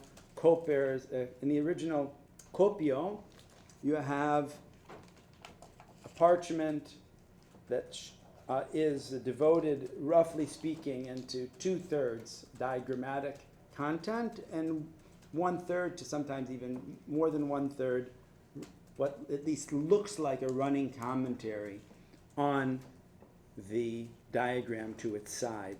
I say it looks like because actually when you read it, you might feel a little disappointed that it seems to just, I don't know, be sometimes almost randomly. He's not really explaining the diagram in that commentary. And there is a very recent book put out by Yaakov Hillel, the son of the founder of the Kabbalistic yeshiva Ahavat Shalom. This guy's a very, very serious scholar. Maybe because he's a frum guy and not an academic, he allows himself to pass judgment more quickly than I'm accustomed to myself on his subject matter. And he has come to the conclusion that Copio was more basically a charlatan. But it's like a very early charlatan, where we thought charlatans came later, but relatively early charlatan who basically has commodified Kabbalah in his life. He's a Kabbalah peddler. He's collecting manuscripts, selling manuscripts, and also sometimes faking things a bit. So that I mention that also because perhaps that his fast and loose approach to creating Ilanot for sale had something to do with the fact that what looks like it should be a running commentary is kind of a random collection of non sequitur Kabbalistic statements. In any case, they got around. They're copied. Barbie Layman has one that looks just like the one on the far left here on the screen. So we find honest-to-goodness copies of this Ilan that have nothing to say about amulets, shmamulets, nothing. But we also find many more copies of both the Copio family and the Poppers family that are increasingly miniaturized and supplemented with dedications and instructions. So, I mean, this is lovely because just 3 out of a number of witnesses in Bill's collection, you have that I lined up. Copio. I got it. You got it? I'll find it. Okay. I have it in your notes. Oh, good. Really? Yep, when the entry wrote, I think it did. No, all right. I'll tell you in a second. I didn't remember writing on Copio. Shanduch, maybe. Shanduch I wrote about, but not You also about had a Copio. Copio. I did? Oh, no, I can't.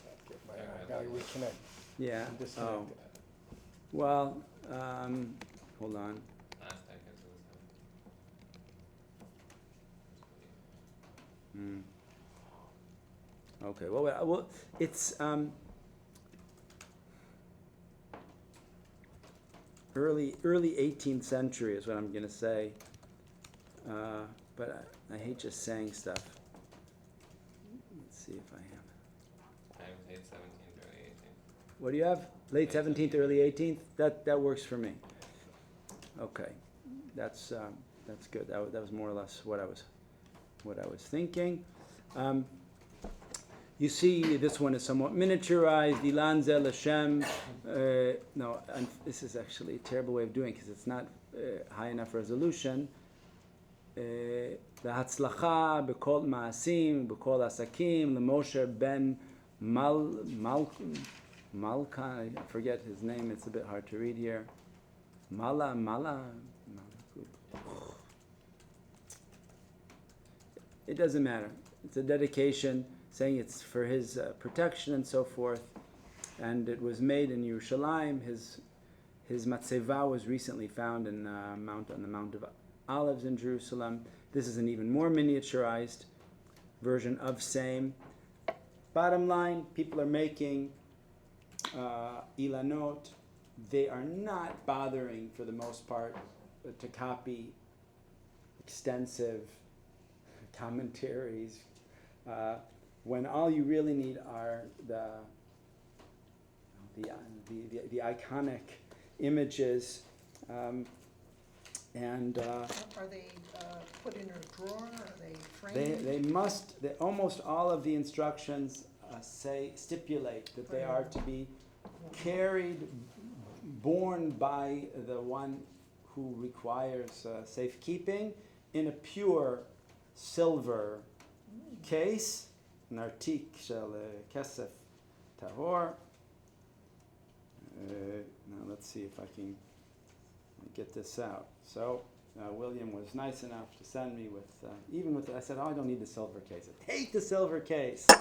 So we have the silver case. I can see we can do show and tell with the silver case. And this one, because I knew I was going to show you a picture of Kopio, this is a pauper's amulet. Now, in this case, it starts out just like a regular pauper's with Bereish Hermenuta de Malka. It's parchment, right? It feels like parchment to me. You're welcome to handle it. I'm quite certain it is. It has a kind of abridged pauper's. It goes on to what we've called tzemach, fairly richly inscribed. Haven't really cut corners and very nicely executed. There's a considerable variation in this regard. You can find Ilan amulets that seem much more hastily put together. You have an even inclusion here of the lower worlds of Bri'ah, Yetzirah, and Asiyah. In other words, a fairly nice miniaturization of pauper's, but at the very end, you get a little, Yeah, that's tough. It looks bad, but let's see. Is Arthur still here? Arthur's still here. Eyes are closed. Eyes are closed. Okay. Nothing was caught on Alright. camera. It's Yes, okay. they were. It's alright. What's the yo-yo trick? That's what you need. Ze ha'Ilan hakadosh. In other words, they don't use the language of Ilan Kamea. This is an Ilan that's doing its magic. Many Kameot say a Kamea, that it's not a bad word. People want a Kamea, they get a Kamea. Right? And it's not something that no one's embarrassed about it. But this is an Ilan. Ze ha'Ilan hakadosh. As nichtav b'kedusha ובטהרה, מסוגל להצלחה, וכן וחשק. Believe it or not, it doesn't say chesed, it says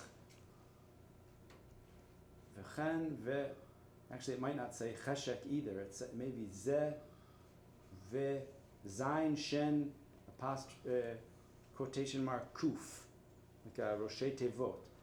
וכן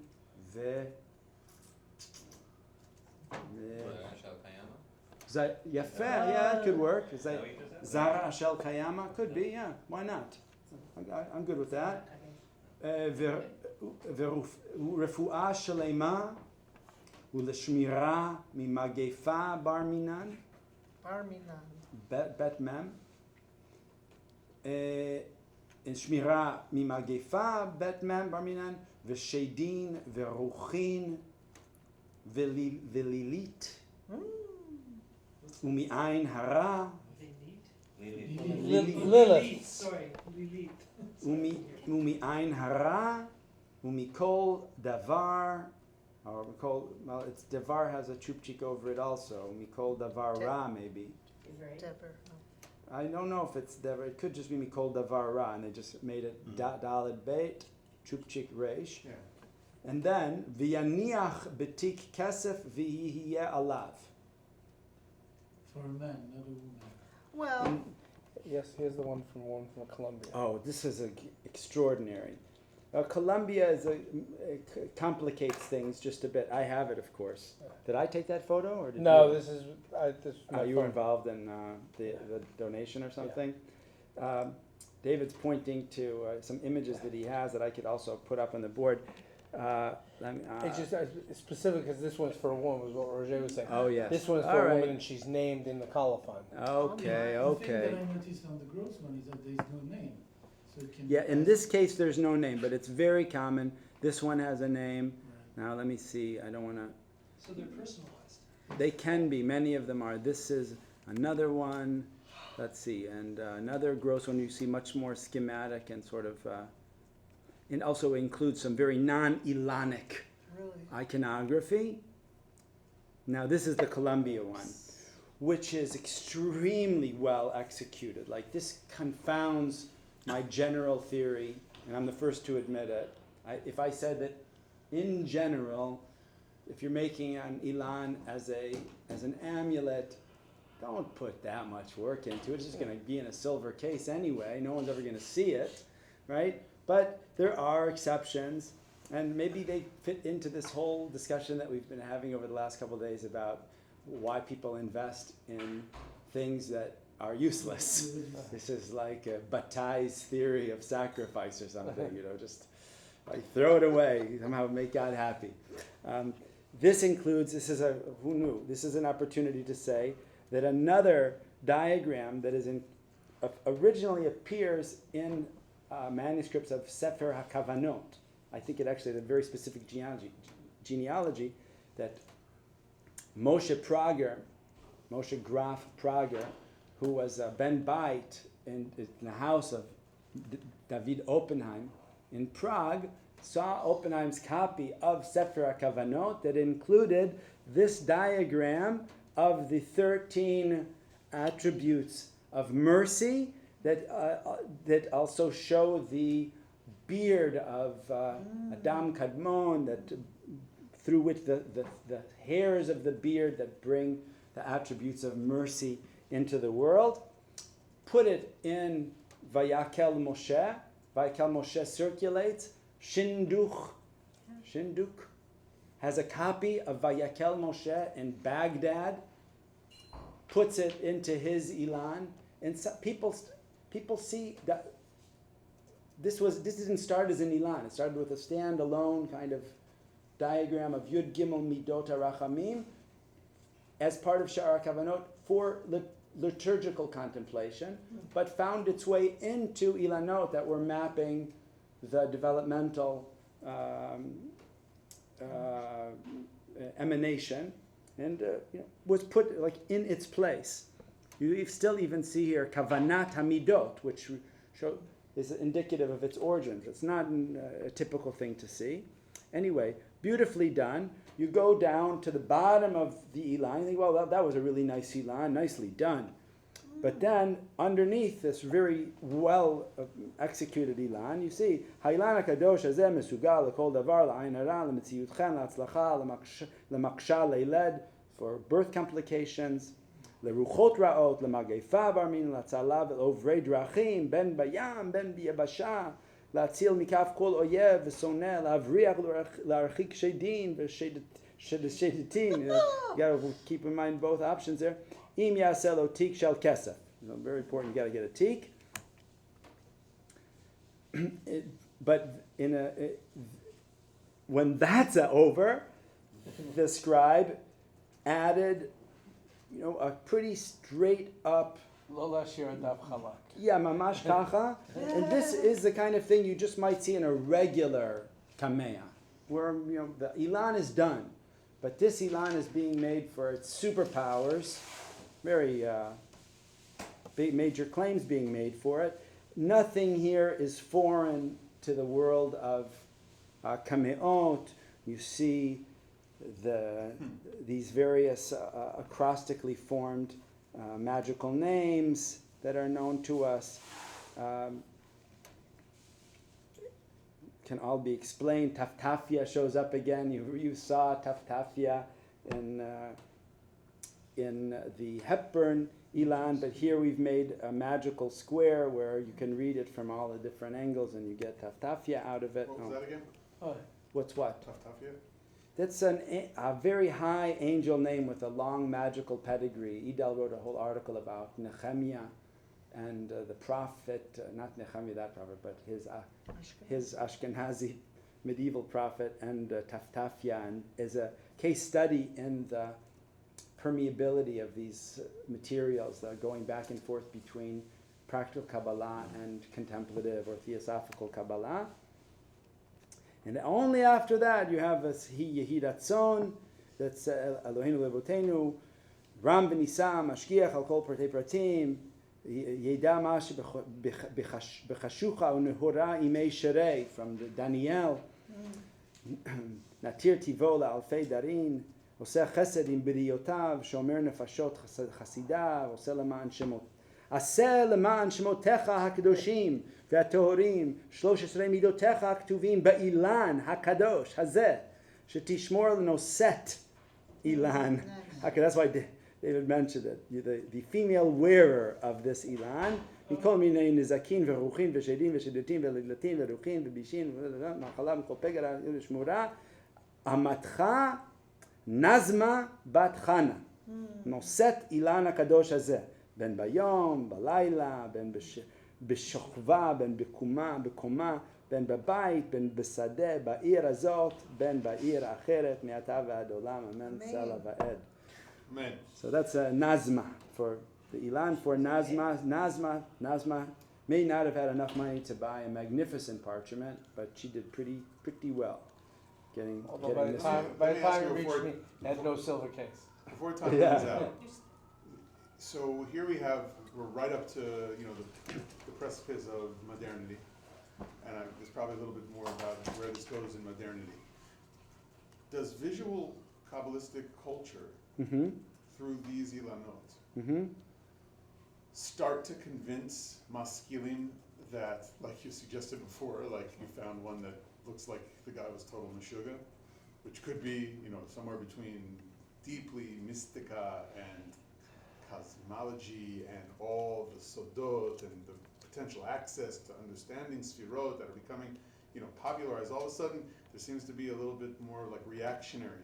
Some people go more the superstitious route. They don't need all the perush. They don't need all the texts. The later visual materials are like a rejection of an intellectual history right on the documents themselves. It gets more into superstition. And then as Haskalah is happening at the same time, and texts are becoming hyper-rational, and we have reaffirmations of science of the day in books like let's take it like we have like encyclopedic genres, encyclopedic books of the basic metaphysics and or like blossoming Sefer science Abrit, of the day. Sefer Abrit, so you compare Sefer Abrit to the metaphysics that are understood here, and you see like this gap now, and visual culture is also representing less and less intellectualism. Well, I don't know. I mean, this is how you spin this narrative. The spin is everything, right? And how we select our evidence for the generalizations that we make. Yeah. So the evidence I'm trying to bring from what you showed us, which Yes. of course this is my limited view, is that there's less textuality, less hochacha of reality, and more towards superstitious magic than there is. I mean, I personally wouldn't frame it that way. I would just say that at some point in the 19th century, this material is effectively commodified. And that it is not the first time that Kabbalah is commodified. Popular, I mean, and, it sounds a little cynical. It sounds, but it just means somebody realizes that you can make some money from this, and that not only scholars are going to buy it, not only Jews are going to buy it, but this is something that has a market and should be made for sale, and not for study, and not for making the tikkun in imaginative identification with But the the, mystic you know. of it remains for the people who buy it. I think The that that's people fair who to buy say it too. still think that they are connecting with the past that they don't comprehend anymore. It's true, and in as much as they know that this is some kind of representation of the divine world, and they are also still participating in this notion that you can make it present, and it can be with you in your life, and appreciating the fact that it has this this legacy. This is the Ilan Gadol. This is still Meir Popper's. These are his sketchings of the divine world. But you're right. Now, I also don't think that because most of the Ilanot that have reached us are probably, statistically speaking, amulets, that means, I think let's say it positively, I think it means that there became an industry of amulet, of Ilan amulets that didn't exist before. So they made a lot of them.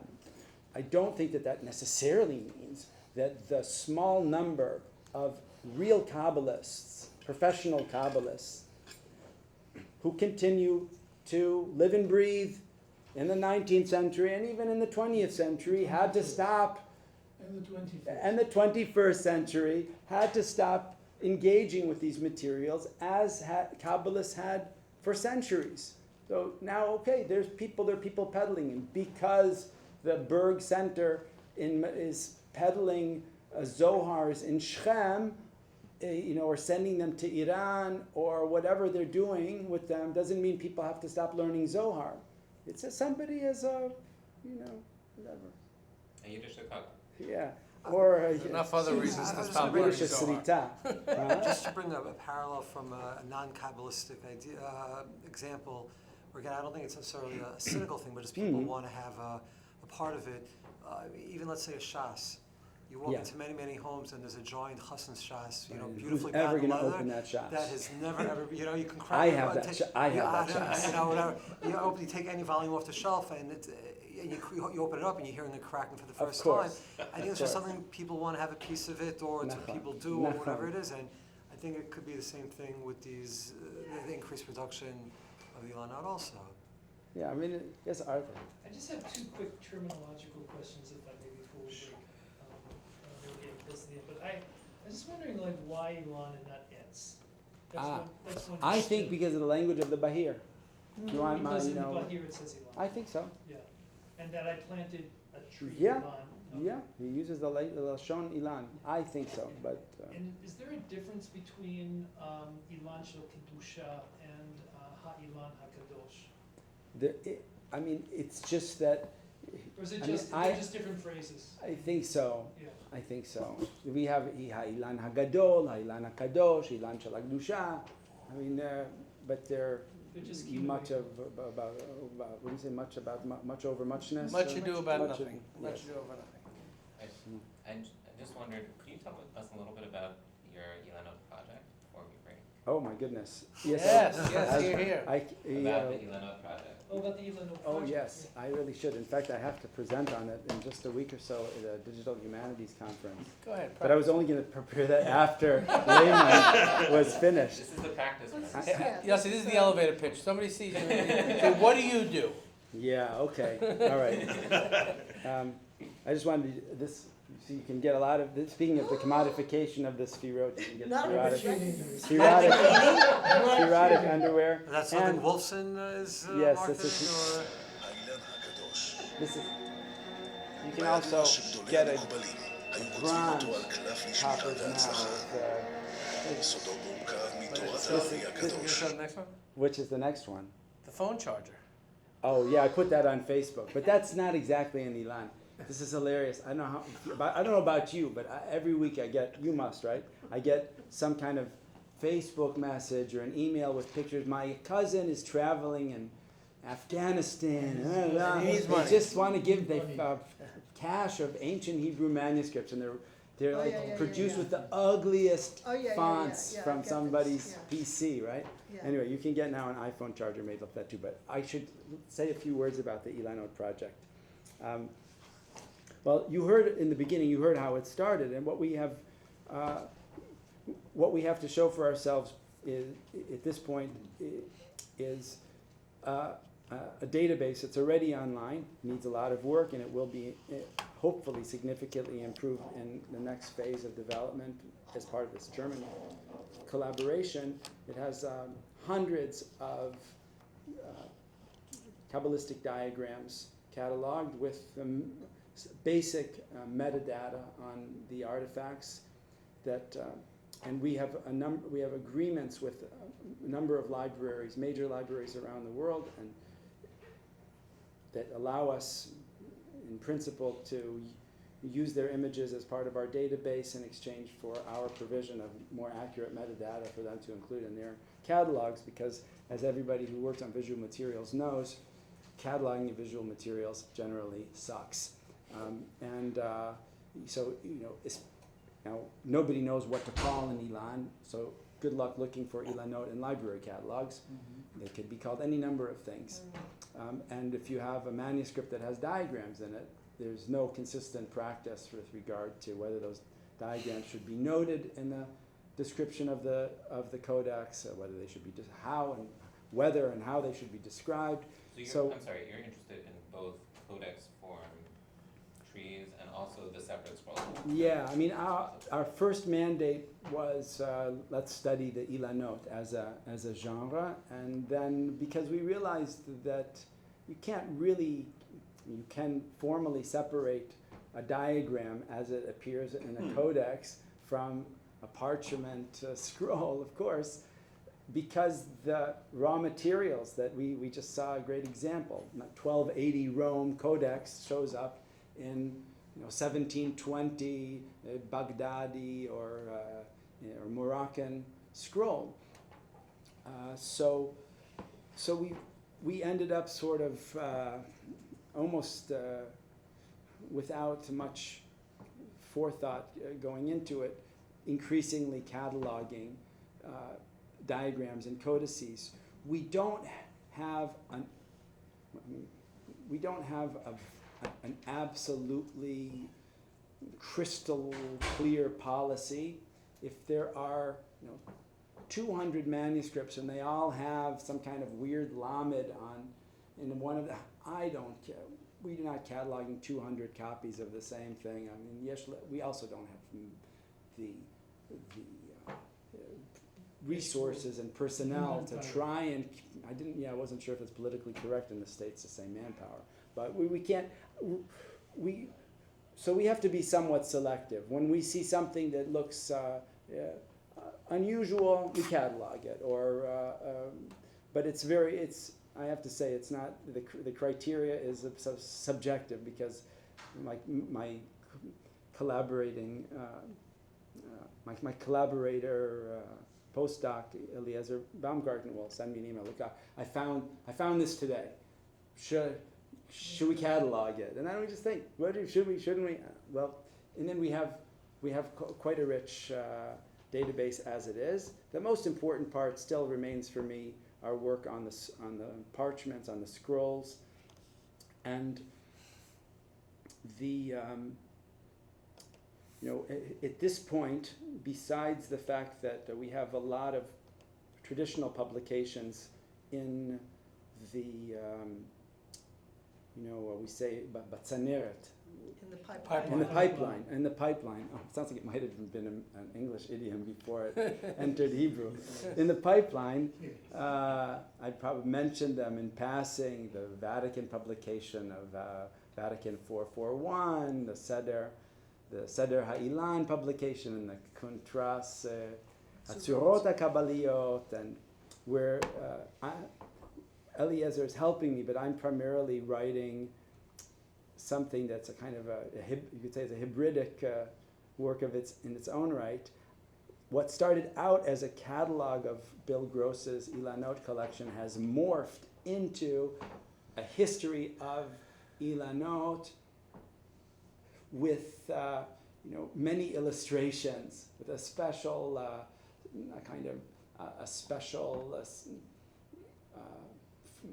focus on William's collection. So you could just say it's the history of the Ilanot told through Bill's collection and supplemented as needed with manuscripts that aren't in his collection. So that's a very involved project. And all the other little art you heard me throw out, I've got the Sabbatian diagramming and all these other little things. And the ISF specifically has now funded us to work on the magnificent parchment.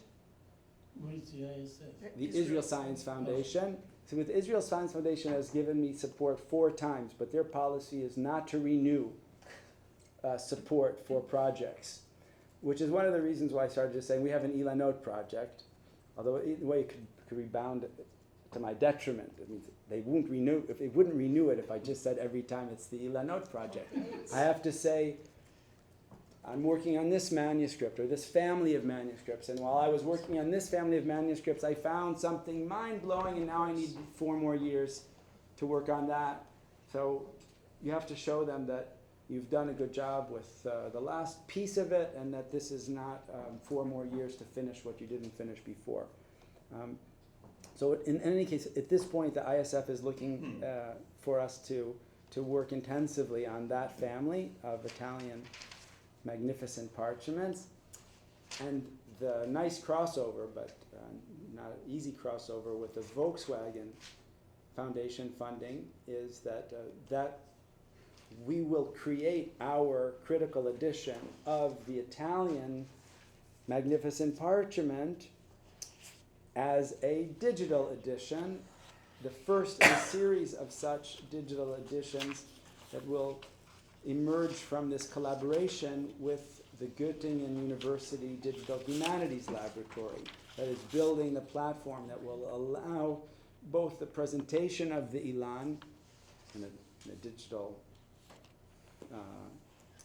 environment. You'll literally be able to scroll through it in a very high resolution image, but every single zone in that Ilan will be a kind of clickable hotspot that will link you and open up for you a transcription of the original text, a translation into English, and notes and connections to our existing database, and opportunities to compare with other Ilanot and other visual materials and textual materials and so forth. So it's this. I had no idea that it would be so difficult, but it turns out that the content people have to learn a lot of technical things. We're using HTML, XML, IIIF, text grid. Try doing it with Geniza fragments. I just, I'm an Apple user. I expect it to just be intuitive and nice, iconic. I got into this because it was pictures. I didn't want to do all this wordy stuff. What's harder to learn, the technology or the Kabbalah? Yeah, right. Oh, talk to me, yeah. So this is a lot, but I'll just say much. I don't know if it's worthy of being my last words in this context, but I felt, I don't know if I said it explicitly until now, I felt when I first saw these Ilanot that it was unbelievable that we were in the 21st century after well over a century of modern scholarship of Kabbalah, wherever you date the beginning of modern Kabbalah scholarship, and you could say even more broadly, Jewish studies, Jewish thought, especially after seeing Cordevero's sort of generic definition and Guillaume Postel's statement that Ilanot was one of the great genres of Jewish creativity. How could it be that there is a whole genre that we know nothing about? And I consider it, a great privilege and responsibility and burden to have to take, at this point still, responsibility not for some family of manuscripts or the Ilan in Kurdistan or something, but to think, well, I've got from the 14th century to the 21st century, and from London to Baghdad, and it's someone with kind of cultural historical orientation who wants to know something about context. It's in a way doubly troubling, because how you gotta learn something about every one of these things, but really most of all it's just it's a great gift to be able to explore something, to really do the basic research of a genre and try and establish some order, a chronology, to be the first person to attempt to tell us the story of the evolution of this genre. And although it was a very selective, panoramic tour through this history, this was, I'm also very grateful to you for allowing me, giving me for the first ever opportunity to give a kind of hopefully coherent exposition of the genre as a whole, exploring a forgotten genre, and I am grateful and enjoyed it very much.